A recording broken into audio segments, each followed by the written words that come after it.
It drives our admiration of love and art. It also drives things like procrastination and perfectionism and blah, blah, blah, and blah, blah, blah, because nature is complex and difficult and not very friendly to us, all right?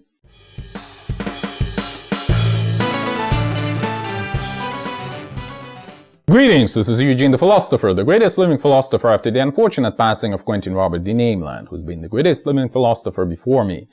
So, in this video, I want to talk about, hopefully this video is going to be short, about the fear of complexity, okay, and a couple of emanations thereof that we have in our culture, in our science, and things like law, etc. So, obviously, complexity is a difficult thing, okay? Obviously, right? And we are afraid of difficult things, right? Because they can overwhelm us pretty easily and we can fail at dealing with them, right? And therefore, we have developed a set of various defense mechanisms in order to deal with complexity. And one of the simplest defense mechanisms is the habit, right? So in case you can delegate decision-making to a habit, it's good, right? Or reflex, or an instinct, right? These are all kind of internalized habits, I guess you can call them, or something to that effect. Remember what I talked about in my video, what was the video called? Actually, I don't remember, but the thumbnail says The Light of Intuition. What could have been the title? I don't know, I don't remember.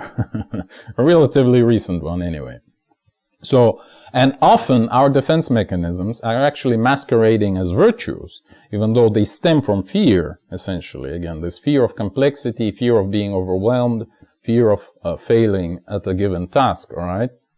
Like, for example, you can encounter people who are extremely reliant on their moral principles. Like, they've developed a set of principles that they never break, even if they harm them, actually. I mean, that's quite often the case, right? Whereas, like, these principles are also obviously just a tool, an attempt to evade the complexity, right? An attempt to evade decision making, all right? So, meaning, like, you can always claim, at least to yourself, if you're one of those people, that it was a decision kind of not made from my own name, okay? It's my principle that dictates this, okay? So I kind of delegate the responsibility for making this decision towards my principle instead of making it, you know, being the author of this decision, if you wish, myself, right? Something to that effect. And thus, it is an attempt to evade responsibility, right? And the same delegation of responsibility to something else, to some other authority, is obviously the very basis of the existence of bureaucratic systems, right? Systems of governance, including military governance, for example, right? Where we have law and regulation instead of the principles that we just talked about. So both of these mechanisms are, intrinsically stem from fear. And also laziness, obviously, but yeah. The main reason is fear, I would guess, and laziness comes second. Laziness because you do not want to treat every situation as a unique one, right? You are trying to make a catalog of standardized situations, so you would have a regulation kind of ordering you to behave in a certain way in each one of those situations, right? Whereas in reality, any situation is obviously a complex knot of various factors, of various interests, or various, I don't know, sides to the coin. We have a multi-sided coin here, right? Anyway, yeah. So the reality is complex, right? So we manufacture this simplified cartoonish version of it.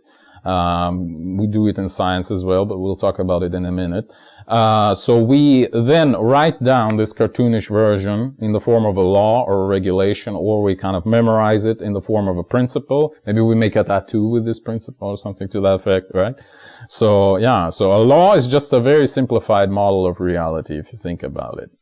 And here you can probably make a slight digression, slight discussion about the differences between civil and common law, right? The civil law that stems from the Roman Empire approach to things, where you have intrinsically just like a very universal set of rules that everyone has to follow. Whereas in the common law, you obviously have more power in each individual judgment by each individual judge, right? So yeah, so it's more closer to the judges of old, the tribal judges, you know, who were considering each separate case as unique and complex once again. Yeah, so that's why they were considered the wisest, obviously, or vice versa, maybe. Because they made good decisions, they were considered the wisest, or they were considered the wisest because they made good decisions. Whatever you prefer, okay? Or so the legends go anyway. So speaking about science, again, I don't remember which video I talked about this about this confusion of map with the territory, right? Where could have been the Science Has a Big Problem Part 2 or something. I don't exactly remember. Maybe Part 1, or maybe it was some other video to begin with. If I'll find it, I'll link it in the description anyway. So we want, in science, a couple of laws to govern everything in the universe, right? Again, so we can kind of delegate not the responsibility in this case, but the description at the very least of what is going on to these cartoonish laws that we have, to these cartoonish models of the world, right? Yeah, but there's always this sort of intermediate layer where we put all the unknowns into, meaning we can perhaps observe the way big stuff behaves, we can perhaps observe the way small stuff behaves, and we have more or less precise, let's say, equations describing each of these, but how one transfers into the other, we don't necessarily know, you know. So we may just state that, okay, it's electromagnetism at work, right? Or we may, like just as an example, people say that the nuclear force is just a residual force from strong interaction between quarks. But how exactly it works, nobody knows, right? But somehow, I mean, this statement appears to be valid to many people, right? It's exactly this intermediate area where we put the unknowns into, okay? Anyway, if all else fails, obviously, we can always introduce new stuff. For example, the nuclear forces themselves, weak and strong ones, right? Anyway, probably the last thing, again, as I've said, I hope this video is going to be rather short, because I just recorded another one. Perfectionism is also, I would say, a fruit of this fear of responsibility. And one of the fruits of perfectionism itself is procrastination, right? Like, what are the sources of these things? It's vanity and also fear, right? Fear of being judged. Like, vanity basically is a desire to be praised, right? Something to that effect. Basically a lack of self-confidence, which also is kind of a sister thing to fear, or brother, if you prefer. Zier. The third gender. Anyway. If you remember my recent video, which I just recorded, by the way, on the second law of infodynamics by Melvin Vopson, there seems to be actually a natural tendency in nature towards the erosion of complexity, right? So in this video right now, we're talking about the fear of complexity, and there seems to be, at least at some angles, a tendency of decreasing of this complexity. It's like big structures form from complex interactions, not because the interactions are complex, but rather because all this complexity has only the smallest common denominator between each other. Like, think about, I'm kind of referring to the part of that video where we talk about symmetries, right? Think about something like a hurricane, right? It looks pretty simple, actually, right? It's a pretty simple structure on this large scale of hundreds of kilometers, let's say. However, how it appears is a good question. It's exactly in this intermediate layer, right? So what the point I'm making right now is that it's perhaps all this complexity of, let's say, water molecules, air molecules, or whatever other model you prefer to use to describe the formation of a hurricane. Like, their interactions are very complex. There's a lot of them. There's a whole bunch of stuff, or very difficult, complex stuff going on, right?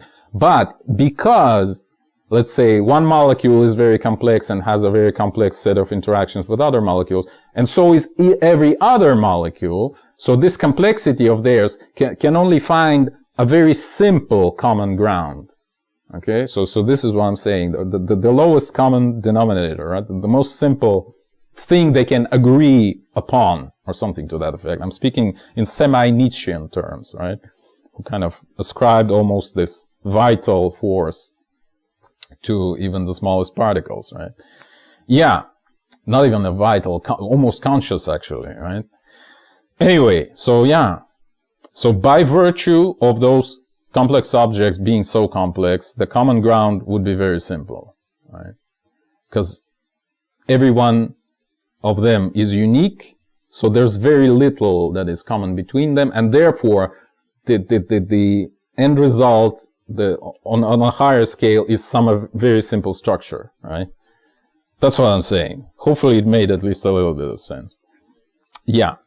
And one other aspect I'll just briefly mention to finish this video would be a video I made a few months ago about love and art, where I talk about how this is kind of on a positive thing, right? Let's try to end on a positive note. How love and art are sort of a positive side of this sphere of complexity. In particular, both love and art allow us to kind of negate complexity to a huge degree, right? They make the world simple, as I claim in that video of mine that I'm referencing right now. Yeah, so there you go. Fear of complexity can drive all kinds of stuff, from moral principles to law and bureaucracy and systems of governance, to our desire to craft our laws of nature, of science, in this way and not the other. And also it drives our admiration of love and art. It also drives things like procrastination and perfectionism and blah, blah, blah, and blah, blah, blah, because nature is complex and difficult and not very friendly to us, right? And we have to deal with this somehow. Well, hopefully it made at least a little bit of sense to you. If it didn't, it's your problem, once again. Anyway, thank you for watching. The eons are closing. If you wish to support me, please consider joining my Patreon. That is patreon.com/philosopher. See the link in the description. Or if you have a scientific theory of your own and you'd like my help in developing it, please join my alternative science coaching program, also available through Patreon.